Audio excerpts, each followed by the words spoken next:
Okay, so this gives you an idea of the size. There's my hand. So the distance between my little finger and the tip of my thumb is 9 inches. So I know a lot of Americans measure things by the size of football pitches. So anyway, that's 9 inches. That's 2 times 9, 27. It's about 31, 32 inches, something like that. That's all I've got on there at the moment. Japanese red, primary yellow, royal blue, and a little dollop of white, but there'll be quite a few other colors. And most of the palette knife work will be done on the red. So to start with, what I'm going to do is just put on a load of blue. Question is, do I use this medium stuff, which is going to stink the place out, or do I just use linseed oil? I think I'll use linseed oil this time. The medium does smell a bit. Okay, so right, for those who want to see how I mix it without it dripping, loads of people ask this on videos. They'll think, "Oh, show us how you mix it." So I'm going to show you. If I dip my brush in a bit of oil, right, so that's been dipped in oil, but even that isn't dripping. So there's no oil dropping off that. Okay, so it's just enough to make the paint mobile. That's all it is. So if I hold the thing up like that, nothing is dripping down. Okay. For certain things, it's desirable for it to be a bit more drippy, and that's usually things like trees, because you want the sort of, a multitude of textures. So here we go.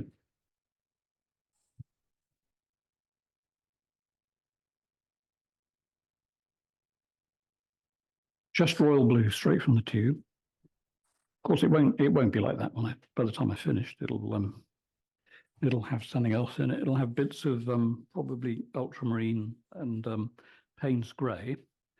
And let's just make a few holes in the sky ready. So there we go. That's the amount of care you need to take. Really, don't fret. Don't fret or sweat. Don't sweat. Let's put a little bit there. That will get covered in Payne's grey, but Payne's grey and royal blue actually do make a very interesting, simple, stormy effect.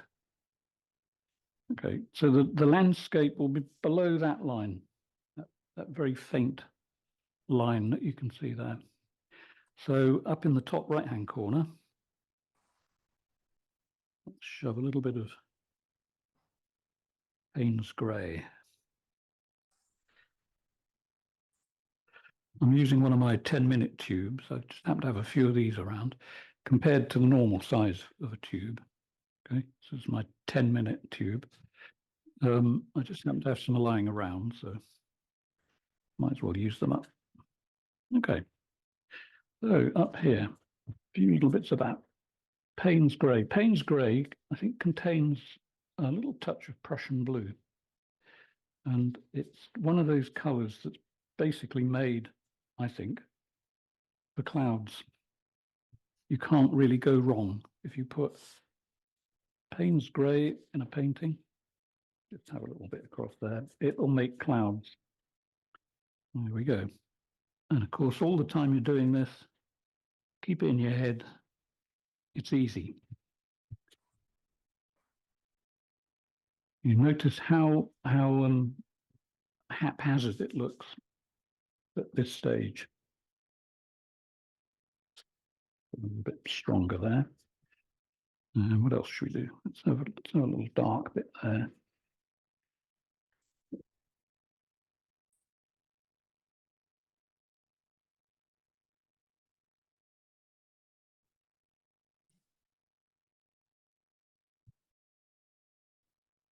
Doesn't really get much easier.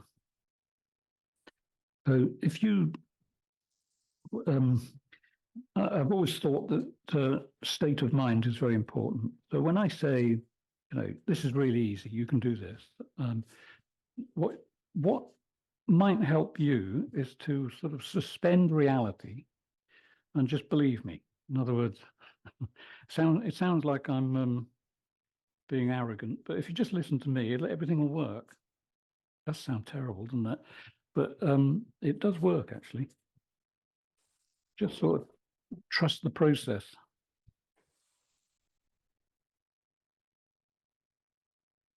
A little bit more there. What I'm going to do to make that even more fascinating is shove a bit of red in it up here. It's quite red at the moment, but that'll sort of die back in a minute. The more I push that into these other colors,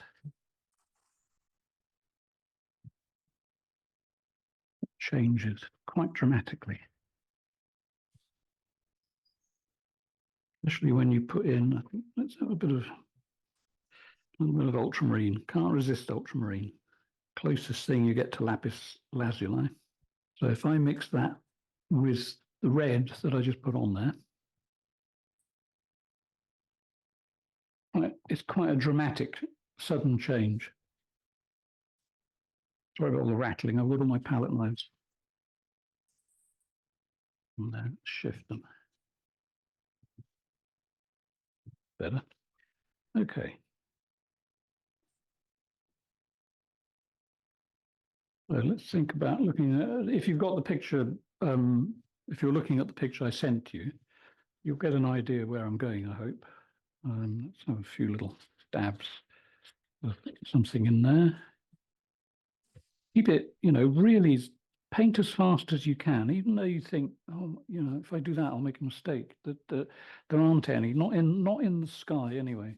You can't. It's almost impossible, I think, to make mistakes. Just keep it as loose as I'm doing it here. Really, trust the process. Okay, now let's just shove. So same brush, hasn't been cleaned at all. I just added a little bit of white to that. So let's have some hints of grey sky up here.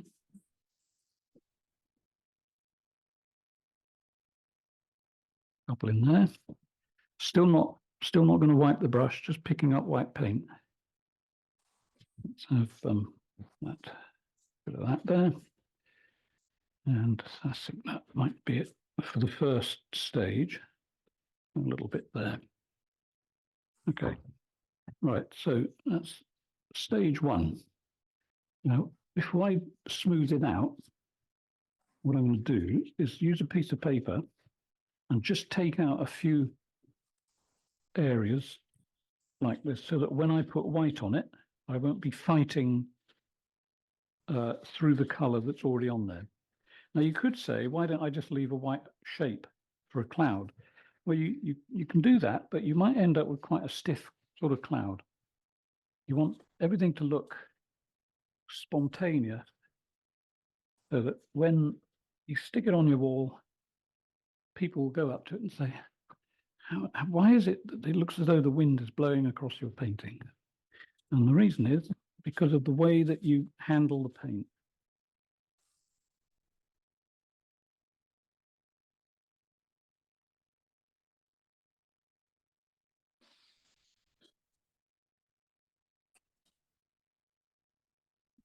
Where else should we go? I think it's obviously going to be quite a lot of white there, but you can probably see, I hope, how interesting it starts to look when you start taking paint away. So I'm painting the shadows first.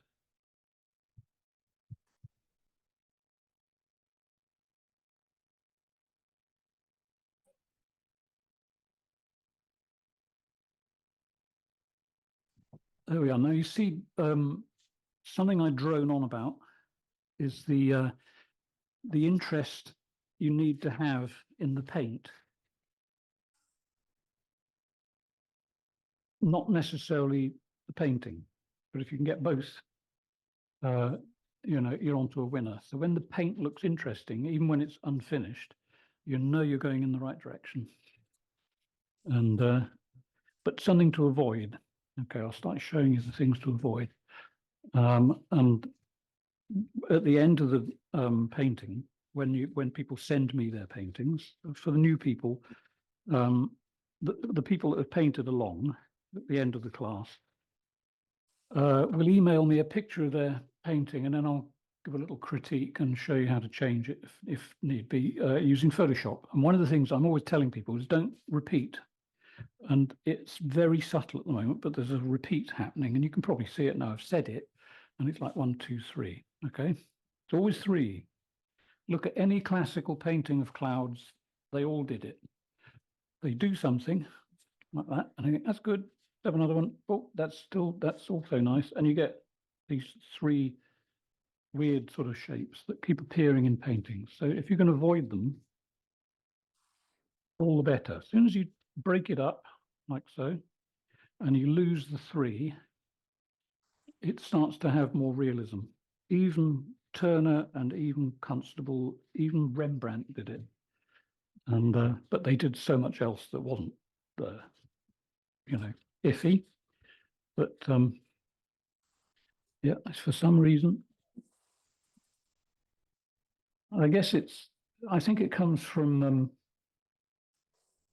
the fear of doing something wrong. So when you do something right, you do it again and again and again. And then you think, and this time I went off on a slightly different tangent. There was nobody around to tell them what they'd done. I think that's the only thing I can think of anyway. Okay, so I'm making these clouds at the moment just by wiping paint away, but I'll be adding white paint in a minute. Okay, so that's starting to look reasonably interesting, I think. Good. Now, so the bottom part of the sky down here is going to be basically red. Red and yellow. Got to be careful though, because I've got blue down there. So I'm just going to sort of mute the blue as much as I can here. The other thing that you might want to consider, as I'm doing that there, you see, as I'm wiping paint away, it starts to make shapes in the paint that could be landscape. So in other words, supposing the painting ended here where my finger is, okay, and then you just had that effect up to the sky there, that could look like a landscape. So look for things like that in your painting. But at the moment, all I'm doing really, apart from kicking the bin into the painting, just reducing the amount of paint on the bottom edge here, but I can put some red on it. Let's go and hit it with the red, see what that does. So we want a nice belt of red with a minuscule amount of oil. It's hardly anything. And again, this is straight from the tube. So let's have that. How's that for a bold statement? That is quite bold. So that's Japanese red. That's the coveted Japanese red. Lots of people have trouble getting it. I think they might have trouble getting it because I bought most of it. Don't know. So just a few sort of red streaks. There we are. Let's see, that gets, it's, when I say it's easy, I'm not saying it to show off. I'm just stating a fact. It's actually quite easy what I'm doing here. So it's just a few lines. Now, because it's the sky, you can angle it. Okay, does that make sense? It doesn't have to be completely horizontal. The thing I'm always droning on about with skies, if there's a hill here, this red wouldn't go around it. It goes behind it because the red is so far away. But I know that makes sense. Okay, it's hard not to understand that one. So at the moment, oh, the other thing, keep in mind, right, in painting something like this, keep it in your mind that you're not standing in front of a sunset painting it. This is just in your head. So if it's wrong, if you think, oh, that's wrong, now question yourself, why do you think it's wrong? It may not be wrong. It may be not the sunset that is in front of you at any given time, but you can guarantee that one day there will be something like that. Think of all the sunsets there have been, and just take the last 1,000 years. Okay, gives you an idea. Lots and lots of sunsets. And the thing that you can guarantee completely is that they're all different. So don't worry about it. Now, I'm on the original painting. I put in the sun or the moon or sun or moon, it doesn't matter. I suppose it could be the sun. Usually when the sky's like this, the sun is so low that you don't really see it. But I'm going to sort of just show you how I would go about putting in something that could be described as a sun. And that's just to get your sun in the paper like that. And then just do this a few times. Now, it doesn't show much.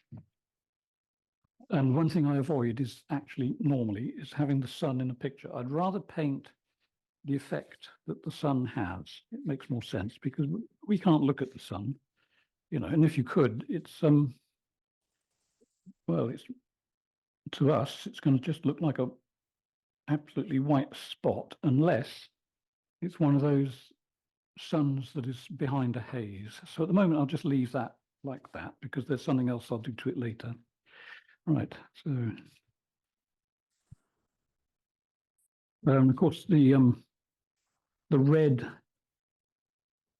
clouds, which is what these would be, some of them, you know, are going to go over the what is, you know, looking like the sun poking up there. When that's dry, I could add white to it and a bit of a glow, but I'm not going to bother with that at the moment. This is just to give you a little trick. So, you know, it's to avoid people from feeling that they have to draw a circle and then get a little brush and paint the thing inside white. You don't need to do that. And it's extremely difficult to do. Really, I can't emphasize that enough. It's a very hard thing to do. Just get it slightly brighter.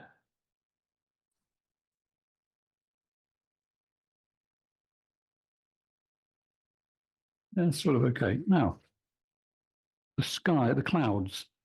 Let's get on with the clouds with a palette knife. Let's have right, so this one. You don't need many palette knives, by the way. I'll just give you a quick glimpse of my palette knife. This is my entire palette knife collection. I think it's pretty well it. Sounds silly, doesn't it? Wallpaper scraper, but that's a palette knife. Okay, that's for big areas of color. And then this little lot here, left by a student who visited me a few years ago. Can't remember who it was, but thank you very much. Actually, Lindsay, it might have been you. Could have been you and Ginger. This one, that's my newest one. That's actually quite a good palette knife for certain things. That's very good for rocks, that kind of shape. And then various others. Square one, that's also good for rocks. In fact, that would be good for buildings too. Okay. And then these are all variations on the same theme. So one very long one. The long one could be quite good on here, but not at the moment. I got a hankering for that one. So, and it's just a question of putting some white in the sky. Let's have a few bits there, a couple of bits here. Now I know it produces straight lines. Depends how you use it. If you turn it as you're putting it on, it won't. It'll produce whatever line you tell it to produce. Okay, so it doesn't have to be just that edge. You can twist it and turn it. Don't put too much pressure on because you don't want the paint to get squashed. If you squash the paint on too much, it just turns into whatever the color is that you're sitting on. So let it sit on the top of the first coat. And then start to sort of be a little bit creative about where you put the white. And obviously, you know, you've got this picture in front of you there. You can see that. This is what I would tend to do with this sort of sky. Let's just have a few of those, always going off the edge. 1, 2, 3. See, can't help it. That little repeat thing, but that'll disappear because I'm very aware of it.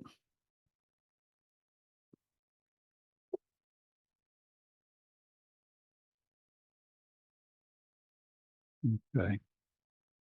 Every time you put white on the paint, on the palette knife, wipe the knife so that you put white on a clean palette knife. Okay, just running along there. So don't forget, as you're doing this, you know, it's like, think of it as conducting music and also painting the wind. I'm going to give it its first smoothing over in a minute, which is always a nice effect. And that will suddenly bring it together. A couple more dabs just down here. See, absolutely no care or precision. It's just get the paint on there and make it work. So smoothing brush, which can be any cheap brush. It's just the biggest one I tend to buy, 8 centimeters wide, and because I have a little ruler here that's got a few inches on it. Excuse me, that's 3.25 inches wide. Okay, so all we're going to do is just and see what happens to it.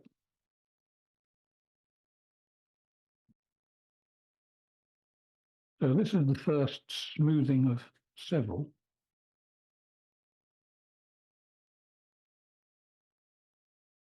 So when this is blurred, basically what happens when you blur it is it goes back. If you leave it really stark light, it'll come forward because it's bright. Obviously, it's going to excite the rods and cones in your eyes.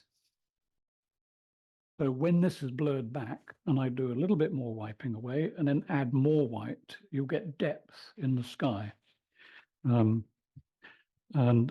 there is going to be a bit of landscape along the bottom, but I'll show you how to do that in record time when everything else is done, because it's going to be an unbelievably simple bit of land.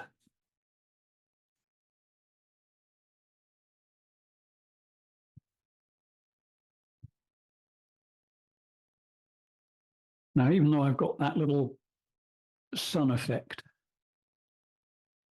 there, I'm not adverse to going over it a few times because I can always bring it back and it will actually make it slightly more fascinating. It may disappear. Let's see if I just hit that a few times.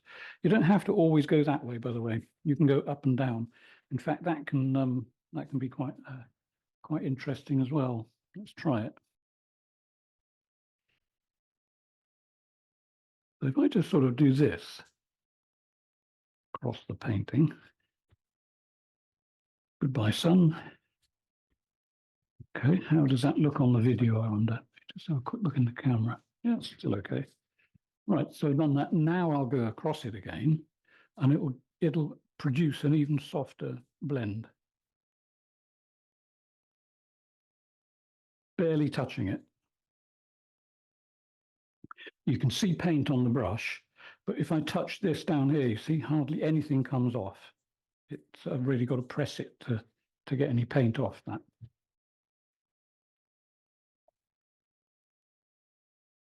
So we've got all these nice variations in tone up here, color.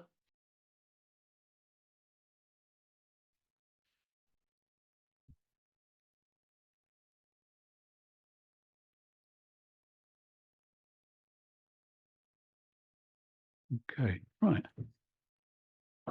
Not a bad bit of cloud. I'm picking up slight repeats across here, but they'll go. Before they go, in fact, I'll show you how they can go quickly, just to break them a bit. That's to use the other brush that I was using a minute ago, basically the blue brush. And if I just give that.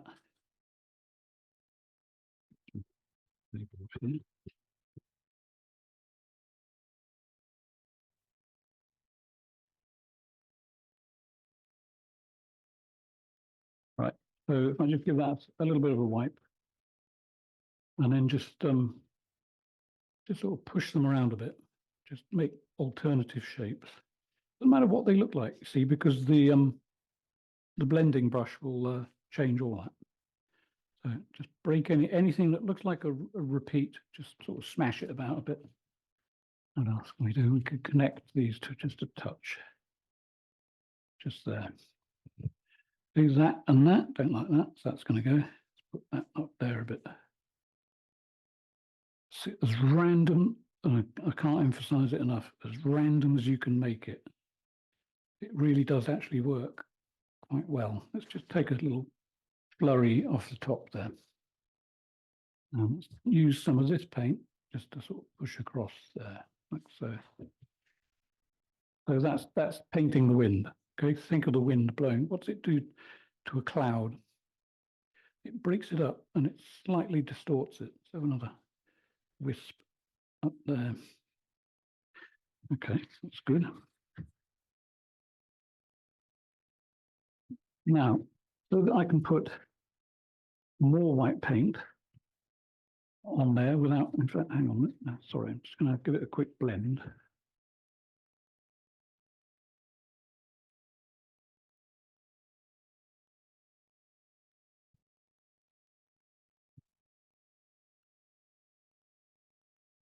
Barely touching it. I touch it, I paint, sorry, I hit the thing harder where it's just like a flat color. When I come to the white, I take the pressure off just a bit because I just want to disturb it, not smudge it. I want disturbed paint. And let's do a few more bits of palette knife. Let's have, tell you what, let's have a long, let's go with the long one, see what that does. Okay, great big long, it's more like a sword, palette sword. Let's just have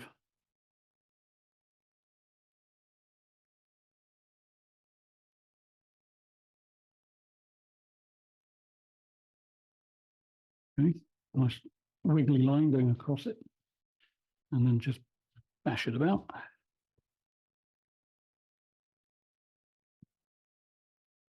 Okay, now see, now I've stopped there because if I do any more on that, I'll lose the brightness just here, and I quite like that.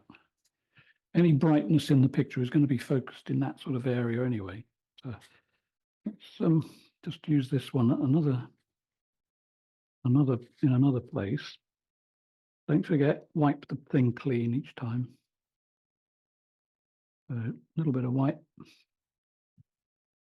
Let's have a few, should we do, what did I do on the old one? A few hot spots. Let's have one there, maybe one down here. So they're going to be sort of pointing us down in this area. That's why I tend to do that, and why most artists do this. It's all, it's all pointing you to a part of the picture without actually painting an arrow.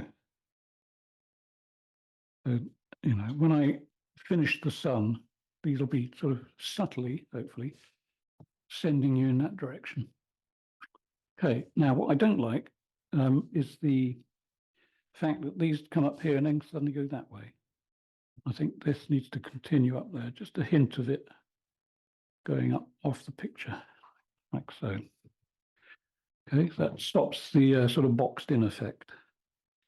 And grab a bit more white.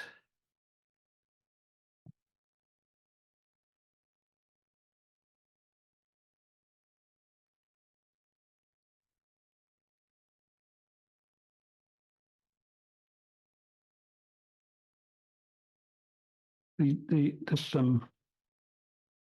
subject, I don't know how you're getting on. It'd be interesting to see your paintings, but whatever you're doing with your sky, remember, the more little facets of light sparkling through the picture that you can get, the more it will look like a vast scene. Now, if you use shapes that are too simple and too bold, and that you can actually count them, across the painting, that's not the way to go. Break it all up, make it slightly fussy, multifaceted. So let's get some clean white, but not that palette knife.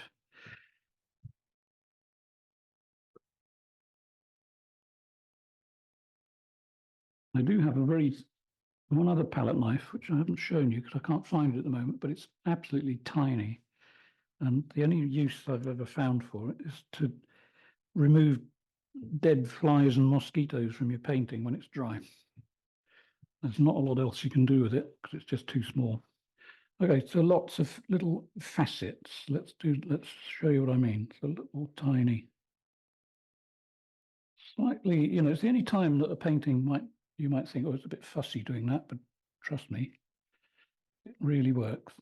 So it makes everything look big. Okay, don't want to repeat that line too much, so we'll just sort of break them into each other just slightly.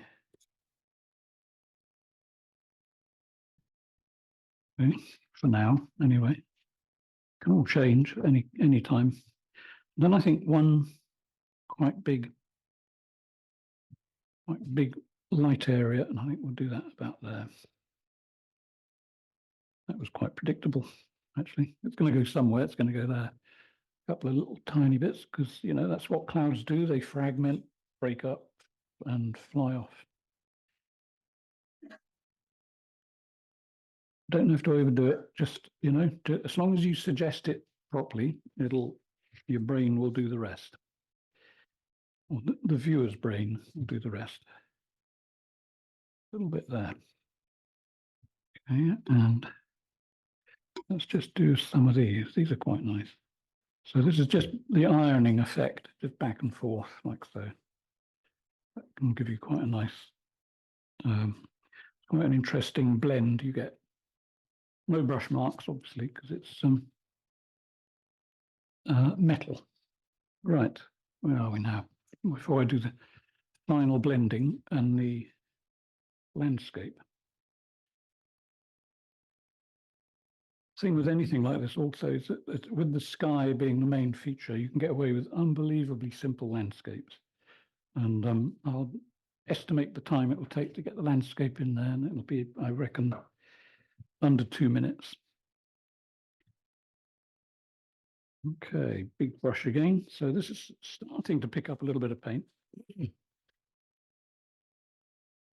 And just take off any residue. There's not much. I mean, after good wipe, and there's only that coming off. It's just a stain. Right, final blending.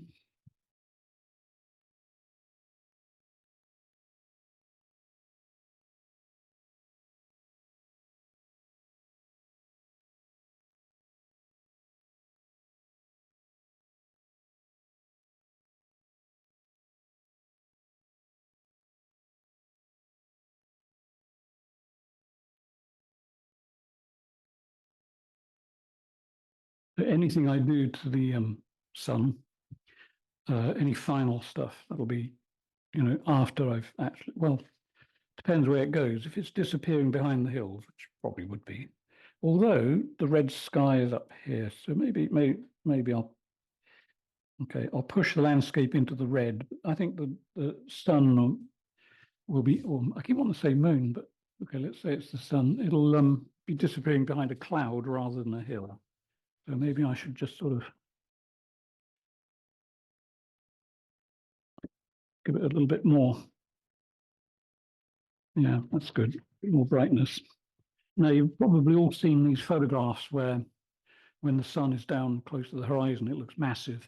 That's usually because, I mean, it will look big because it's related to the ground. It's like the moon. If you look at the moon close to the horizon when it's full, it'll look big. But that same size moon, when it's up there, as opposed to over there, will look small.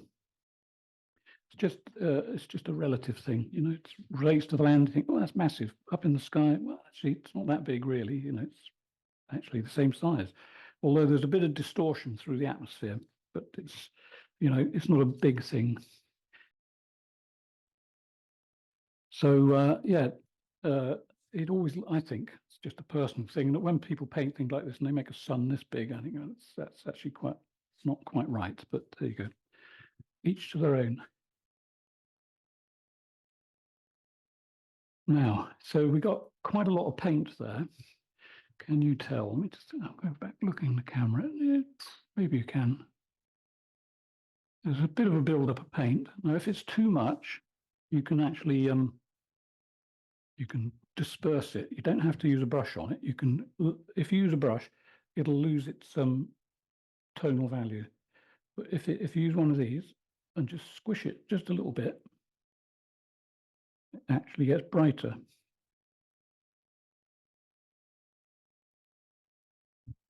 Okay, interesting shape too. So let's do that again. But every time you do it, you see, this is grubby now. Just take the paint off. Find any other bits that are a little bit, got a bit of a paint build up. I suppose there. So just squish it a little bit. You don't have to go mad. And then go over it with the blending brush again.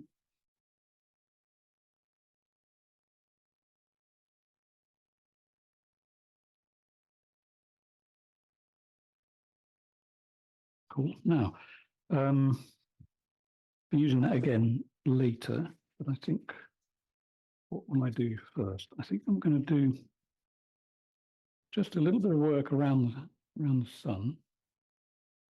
Yeah, just sort of same thing I was doing over here, squishing the paint a little bit, just sort of a couple of squishes. Now I've picked up a bit of red, so I'm wondering what would that be like if I put it up there?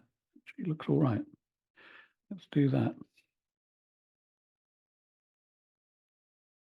In fact, Michael, your painting, when you get it, you'll notice a lot of this sort of stuff that I used. I used a palette knife in the sky, and it's a nice effect actually. So there we go. Let's just sort of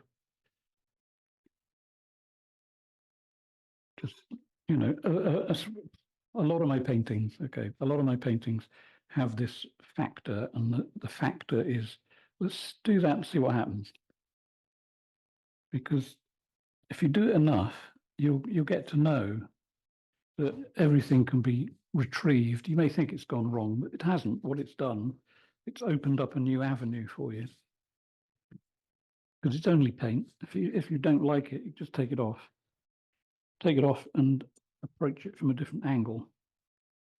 So now I've got this effect here, you see. I'm just going to give that literally one or two swipes with this, probably all in the same direction. So I'm not hitting the painting and then, landing and then moving. I'm swooping in and hitting it with a glancing blow.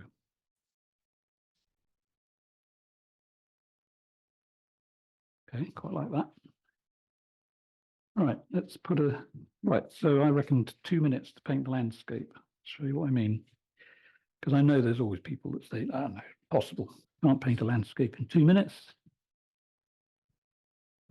Don't start the clock yet. I need sap green and red ochre and Payne's grey, because with a sky like that, the land is probably going to look a little bit dark. Okay, so very simple landscape. There may be some light catching it in a couple of places, but here we go. Right, so as usual, has to have these trees. I'm surrounded by them. That's the sort of landscape that is where I am at the moment. Okay, so what did I do in the other one? I had a bit of a cliff type shape. So let's just bring the hill down there. Sorry, I'll keep out of the way as much as I can. Slight feature on the land there.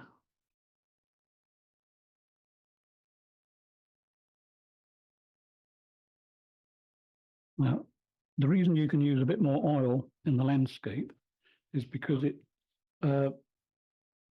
gives you the chance to get some light in there without adding light paint, if you see what I mean. So in other words, this has got a bit more oil on it now, still not dripping. And all I'm doing is just sort of putting something down that can be manipulated. And see when I get the paper on it in a sec. So there's a little bit of a hill there. These brushes, because they're sort of, fuzzy edge and sort of, it's not a straight cut across the top. They automatically give you interesting horizons or horizontal lines. I don't mean a flat horizon. I mean the texture. You don't want necessarily to have a hard, crisp line next to the sky. especially if you want a bit of perspective. Right, so let's keep over here and just fill this in quickly over there.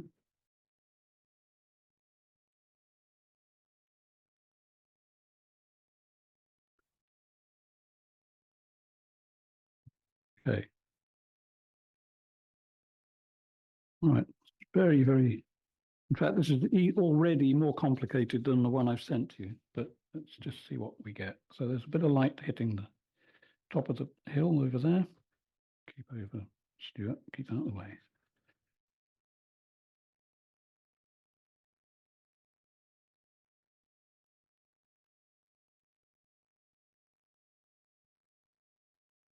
It starts to, it just, I don't know how to explain it really, but these colors that I use, when I first, well, it's years ago since I started using them. I mean,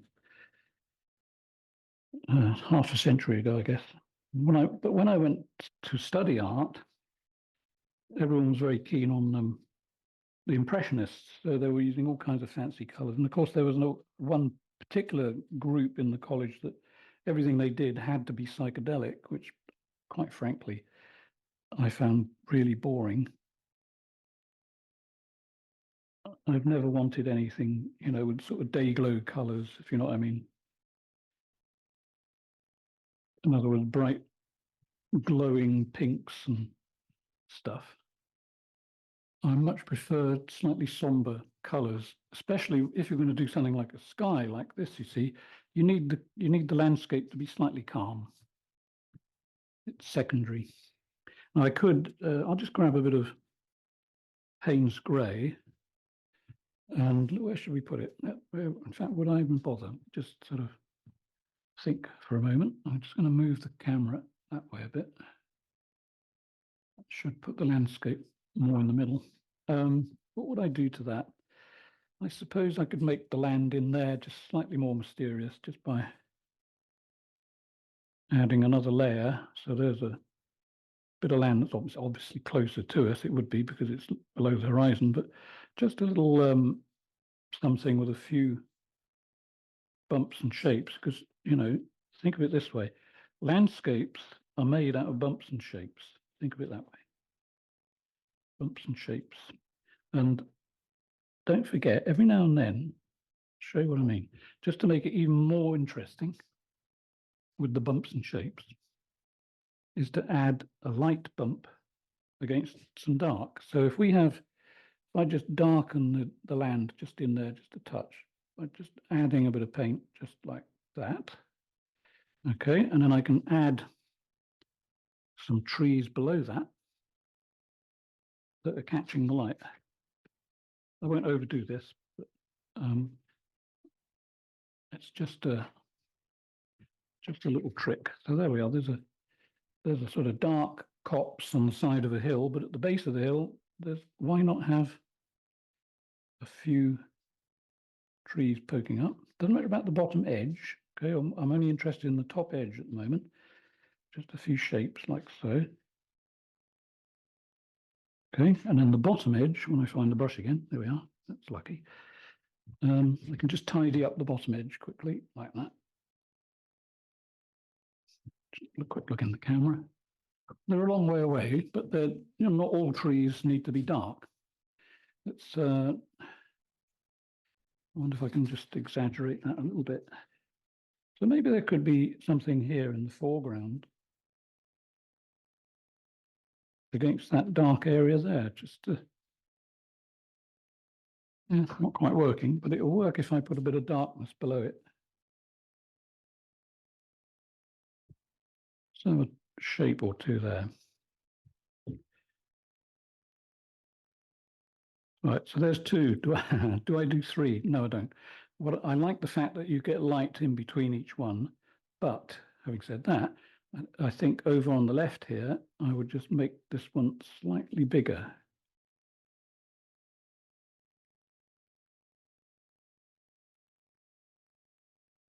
Like so, and change the shape of that just a bit more. That's not quite right.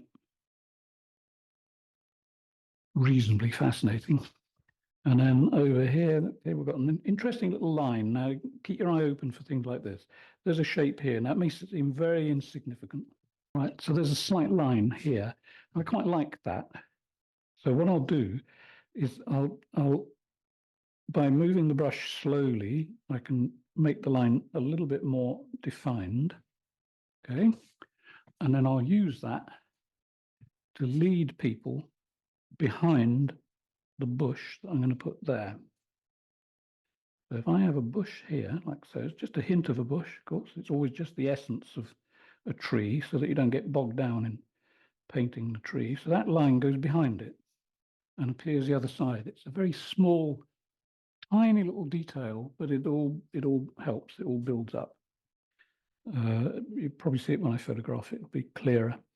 So over there, what do we want to do here? Let's do the old trick of the shape that scoops you back. Now, that brings me to here. There's a stonking great bristle floating about the sky there. So I'm just going to get that. Gotcha. Don't know whether you could see that, but it's gone now. So what we're going to do over there, okay, let's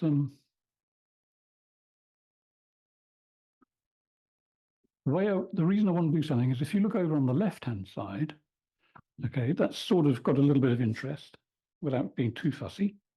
But the other side, over there, it's sort of lacking something, I think. And I'm just gonna sort of throw in, I think I'll build it up slightly higher.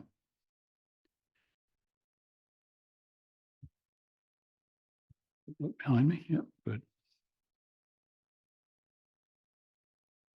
Let's make the top of the hill slightly more memorable.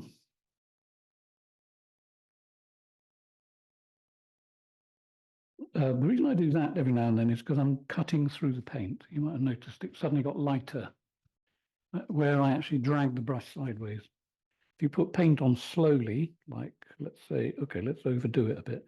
So if I really hesitate in that area, you see, I can put on quite solid color. But then when I do that, it becomes a field below the trees.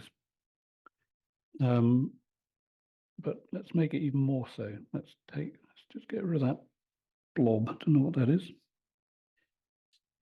Lump in the paint. Let's take that right up. See, now I've got red from the sky. So I've automatically got a little bit of reflection on the ground. Just warms the landscape up a bit. Possibly warmed it up a little bit too much. So I can just tone that down a bit with a bit of green and red ochre. Keep some of it, lose some of it. So let's have another line of trees just below that. See? There we are. And what else do we need to do? I'm going to stop soon because I don't want to get too carried away and making it too fiddly. Yeah, got to repeat, don't want that. Let's fill that all in there. Fill it in and turn it into something slightly a bit of light there, then the trees. Just a hint, see the fact there's just that little bit of light in there tells you that these shapes here are slightly in front of it. And then we've got the ground coming along there, and then something which I do occasionally. Let's just see whether this is going to work. No, that won't. It's getting harder and harder to find a rigger brush that works. Okay, so this is no special color. It's just the same color as the trees. It's going to be really subtle. You may not see it, but let's zoom in a little bit more. Whoops.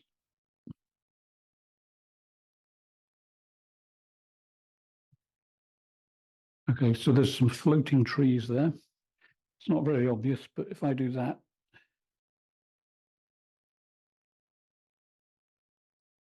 you can see why I left them floating. It's just a quick impression.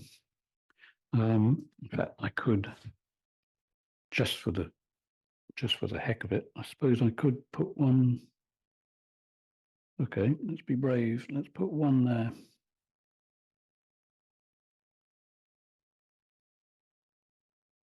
Okay, and then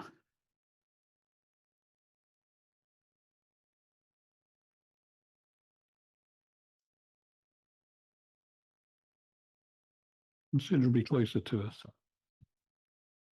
Make it more of a feature. Let's put a few broken bits above it. And then I'm going to stop soon because I always know when I'm starting to get a little bit carried away. You know, you got to know when you can stop. So I'm going to just use the rigger again. Clean it. I'm going to clean it with oil because, you know, when paint is wet on a brush and you just sort of add a bit of oil to it, it cleans it. So now I'm going to add just a touch of white, minuscule amount of white, and I'm just going to sort of put it on there. So this is where you have to control your breathing.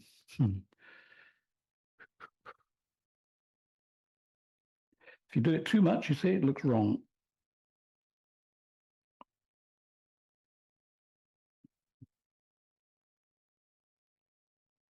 Yeah, it looks wrong. But it can be fixed. Let's just drag it down a little bit more. Or maybe I'll wait till it dries. What I'm trying to do is change the color of the trunk so that it's not just dark. Let's have another go. More paint, less oil.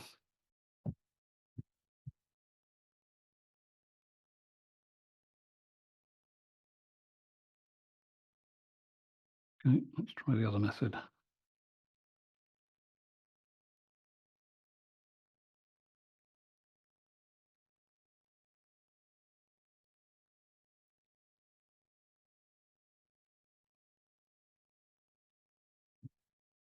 Does it even vaguely work? That's better anyway.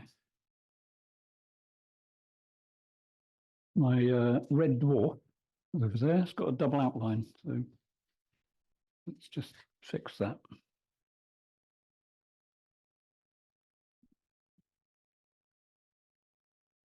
Maybe that's all we need, just a hint of it. Oh God, it's totally wrong shape now.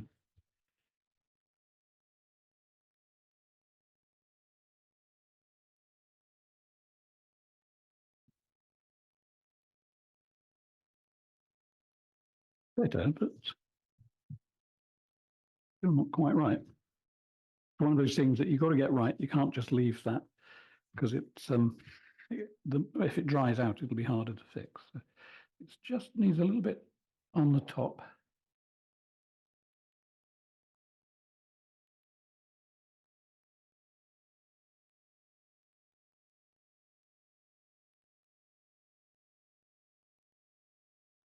That might do. See, when it's dry, what I would do is I would just put some white paint on my thumb and go around it and give it a glow. If you look at the one that I sent you, that's how I got that effect. It's got a bit of a glow around it. So I think that's probably enough for that for the moment. So am I ready to stop, or do I need to just stand back for a moment? Happy with the sky, but there's a few things on the land I'm not awfully taken with. But I would probably fix them later, although I can do a couple of things. Generally, I would want to probably darken it all down, but that's much easier if I do it as a glaze. However, there's a few little details that I want to sort out, some things I don't like.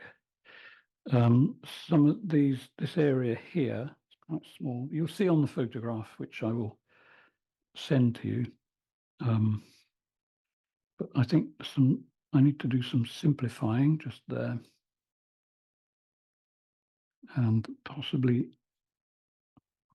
there, slightly more dark on those. You see, da da da, da da da.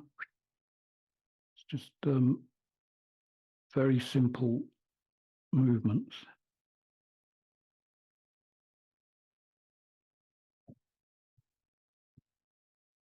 Let's just tidied it up a bit. It's just sort of simplified some of the shapes. The stuff on the horizon, not totally taken with that. So I'm going to probably, what are we going to do? Let's push it into, I'll tell you what, let's take some of the paint off. Okay, so now the brush will mostly just move the paint that's on there, which is the effect I'm after, which will send them back a bit because they'll mix with the red. Now becomes slightly lighter, especially if I do that.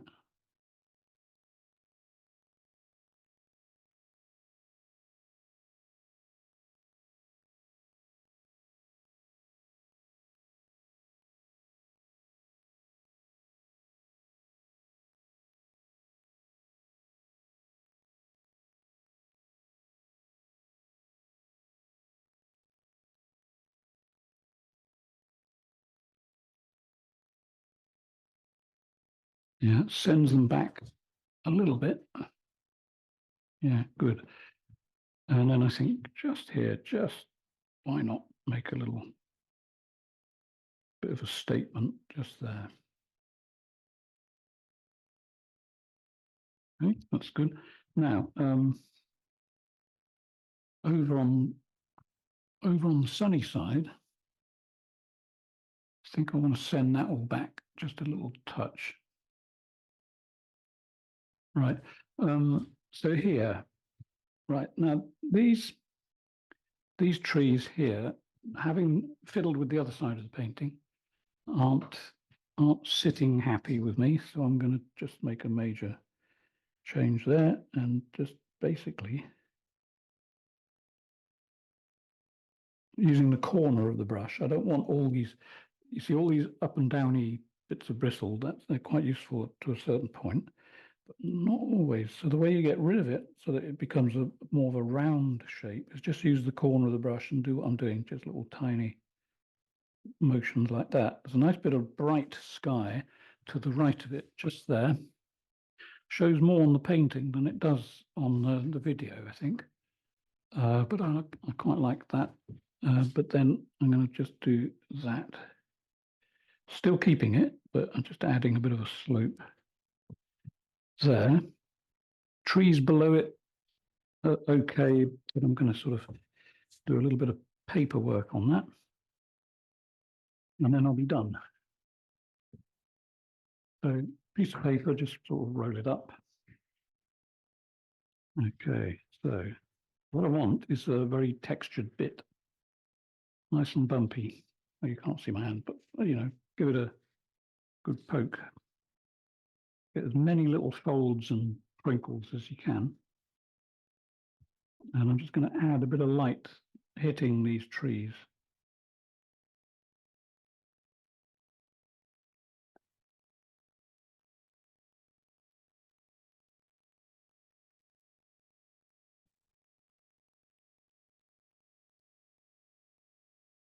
No, not happy with that. It's heading the way I want it to go, but it's not quite right. A bit of light on the tops of these trees in the foreground too. Definitely something on there. So yeah, the thing I'm not happy about is that line. So you know, when you get to this stage of a painting, really, you know, you've got to get hypercritical. And if there's something not right, don't leave it till tomorrow. It's better to do it, you know, at the moment you spot it. The correction that you make will just be cleaner, you know, it has less thought in it, which is what you want.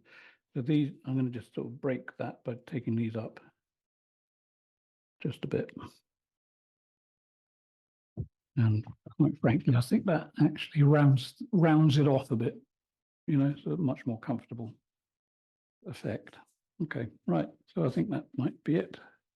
Photograph time. It'll take me a second or two just to take a photograph, and then I'll put it in Photoshop, call it up on my screen, and you can see what the thing really looks like. Okay, so I'm going to stop recording. So thanks for being here. Hope you all enjoyed it, and I hope to see you next time. bye for now. Well, it's not really quite bye for now, because this is the morning after, and quite often this happens. I do a class, and then I think, well, I just want to do a little bit more, just to give it a bit more sort of, I don't know, presence maybe. And so I thought, well, let's do this. Let's add a little hint of red hitting the bottom of some of these clouds. And I think it might actually help it a little bit. And why not, indeed. The landscape part, as you may have noticed, I said, oh, just a couple of minutes. It actually, I timed it. It took about 2 minutes to get the basics down. So, but then I got carried away. That happens, and I dragged it out a bit. But if I was going to do this again, I'd probably reduce the amount of landscape, or would I? I don't know. It's just, who knows. So there we are. I just thought I'd add a touch of pink in there. It seemed to end a little bit abruptly around here. So let's just sort of change it just a touch. I'll go over it with the big brush again very quickly in a moment. So this is just a few seconds, that's all, and that's all it takes just to completely change a picture, or completely ruin it. But you know my views on pictures being ruined. Nothing's really ruined. Even if it is technically ruined, you still learn something from it. So there we go. I think that may be it. It was just a little touch. And the good news is, as you might have deduced from the title, one of my students has bought this painting, so thank you very much. And I will get that off to the US as soon as it's dried and varnished. Right, so that's all the colour I'm going to add. All I'm going to do now is just hit it with the smoothing brush, which is somewhere around here. It is. So just a final bit of softening.